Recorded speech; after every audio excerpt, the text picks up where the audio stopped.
So మనం ఇంతకుముందు వీడియోలో అడ్వాన్స్ పాయింట్ ఆఫ్ వ్యూలో డిస్కస్ చేసాం. ఇప్పుడు ఈ వీడియోలో మెయిన్స్ పాయింట్ ఆఫ్ వ్యూలో డిస్కస్ చేద్దాం. ఎట్లా మార్క్స్ కి ఎంత పర్సెంటేజ్ మార్క్స్ కి వాళ్ళకి ర్యాంక్ వస్తుందని చూద్దాం.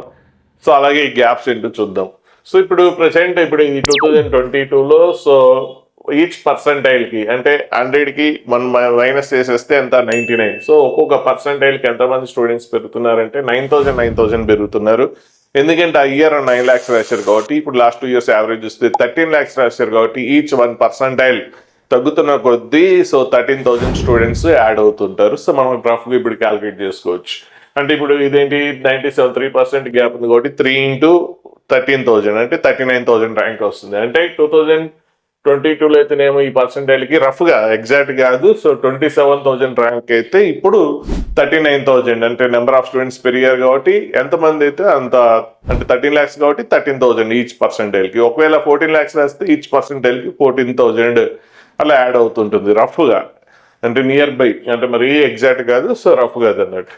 సో ఇప్పుడు మనకి ఒక్కొక్క 25th డేట్ సో ఒక స్లాట్ లో 183 మార్క్స్ వస్తే 99% వచ్చింది. ఇంకో స్లాట్ లో 213 మార్క్స్ వస్తే 99% వచ్చింది. ఇంకో స్లాట్ లో 169 మార్క్స్ వస్తే కూడా 99% వచ్చింది. అంటే పేపర్ డిఫికల్టీ అన్నట్టు.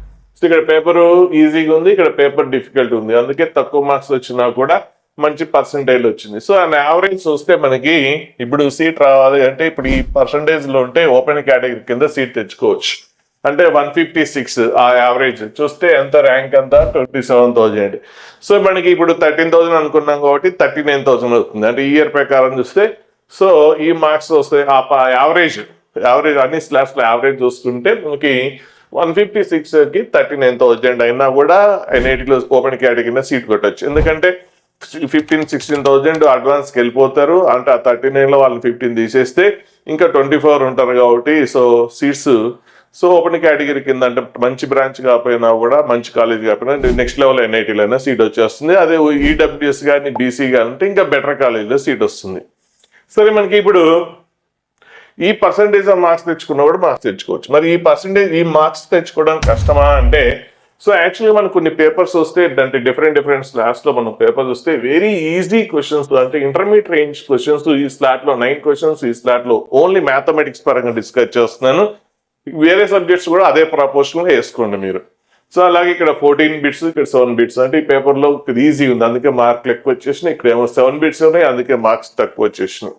అలాగే మీడియం అంటే కొద్ది లిటిల్ బిట్ థింకింగ్ కొద్దిగా ఎఫర్ట్ పెడితే అంటే మన వే ఆఫ్ ప్రిపరేషన్ ఇంతకుముందు మార్చుకుంటే అన్నాం కదా. సో ఆ గ్యాప్స్ అనేది తర్వాత వీడియోలో చెప్తాను. ఆ ప్రిపరేషన్ ఎలా మార్చుకోవాలి ఏంటి అంటే ఈ సెకండ్ లెవెల్ క్వశ్చన్స్ కొద్దిగా మనం ఎఫర్ట్ పెడితే ఈ బిట్స్ కూడా చేయొచ్చు. అయినా కూడా చాలా మంది ఈ బిట్స్ కూడా చేయలేకపోతున్నారు. చాలా మంది ఈ బిట్స్ అంటే ఐపీ రేంజ్ క్వశ్చన్స్ ఉన్నా కూడా చేయలేకపోవడానికి కారణాలన్నీ కూడా మనం వీడియోస్ కంటిన్యూ ఫాలో అయితే మీకు ఆ కారణాలు ఏంటో తెలుస్తాయి. అలాగే నెక్స్ట్ ఈ లెవెల్ అంటే ఐపీ రేంజ్ కంటే ఎక్కువ అంటే లిటిల్ బిట్ థింకింగ్ ఉన్న ఎబిలిటీ ఉన్న క్వశ్చన్స్ సో ఎన్ని ఉన్నాయి ఒక్కో స్లాట్లో ఇలా ఉన్నాయి. సో ఇవి 100% చేసి ఇది 50% చేసినప్పుడు ఈ మార్క్స్ వచ్చేస్తాయి అంటే 56 వస్తాయి. సపోజ్ ఈ స్లాట్ వస్తే 66 సో అండ్ యావరేజ్ వస్తే 52+ వస్తుంది. సో 52+ అంటే ఇంటూ 3 subjects వేసుకుంటే ఇక్కడికి వచ్చేస్తాం. సో అక్కడికి వచ్చేస్తాం ఇప్పుడు ఈజీగా ఎన్ఐటీలో సీట్ తెచ్చుకోవచ్చు. అయినా కూడా మార్కులు చాలా మందికి ఈ లెవెల్ కూడా చేయడానికి వెళ్ళిపోవడానికి కారణాలు ఏంటి అనేది సో చూద్దాం. సో ఈ లెవెల్ ఆఫ్ బిట్స్ చేయాలంటే ఏ విధంగా ప్రిపరేషన్ మార్చుకోవాలన్నది కూడా చూద్దాం. ఈ ఫస్ట్ ఈ టాప్ ఈజీ క్వశ్చన్ కూడా చాలా మంది చేయలేకపోవడం కూడా కారణాలు అనేది తర్వాత వీడియోలో డిస్కస్ చేద్దాం. అంటే 13 lakhs లో ఈ పర్సెంటేజ్ మార్క్స్ తెచ్చుకున్న వాళ్ళు మనం 39,000 అంటే యావరేజ్ రఫ్ చూస్తే 40,000 అంటే 13 lakhs స్టూడెంట్స్ లో సో ఈ ఈజీ క్వశ్చన్స్ 100% కొద్దిగా లైట్ లిటిల్ బిట్ థింకింగ్ ఉన్న క్వశ్చన్స్ 50% చేసినా కూడా ఆ మార్కులు తెచ్చుకోవచ్చు. అయినా కూడా ఓన్లీ ఎగ్జామ్ రాసే స్టూడెంట్స్ లో 13 lakhs లో ఓన్లీ 40,000 స్టూడెంట్స్ మాత్రమే ఆ మార్క్స్ తెచ్చుకున్నారు. మిగిలిన వాళ్ళు ఆ మార్క్స్ తెచ్చుకోవడానికి కూడా కష్టపడుతున్నారు. సో ఆ తర్వాత లేరు ఇక్కడ తర్వాత 2 lakhs స్టూడెంట్స్ కూడా మనం మార్క్స్ ఈ స్థాయికి తేవచ్చు. వాళ్ళది వే ఆఫ్ ప్రిపరేషన్ మార్చుకుంటే అంటే అందరిని స్టూడెంట్స్ ఎగ్జామ్ రాసి అందరిని బాటమ్ స్టూడెంట్ అనట్లేదు. ఈ తర్వాత ఉన్న నెక్స్ట్ 2 lakhs స్టూడెంట్స్ ని మనం ఈ రేంజ్ కి తీసుకురావచ్చు. సో నెక్స్ట్ ఉన్న 2 lakhs ని కూడా మనం ఈ స్థాయికి లేదంటే దీనికి బెటర్ స్థాయికి తీసుకెళ్ళాలి అంటే మనకి ప్రిపరేషన్ అనేది ఏ విధంగా ఉండాలన్నది సో నెక్స్ట్ వీడియోలో చూద్దాం. అంటే ముఖ్యంగా mathematics point of view discuss చేస్తాను. సో ఆ గ్యాప్స్ అనేది ఎక్కడెక్కడ ఉన్నాయో చెప్తాను. సో ఆ గ్యాప్స్ ని మీరు రెక్టిఫై చేసుకుంటే మీకు ఖచ్చితంగా మార్క్స్ తెచ్చుకోవచ్చు.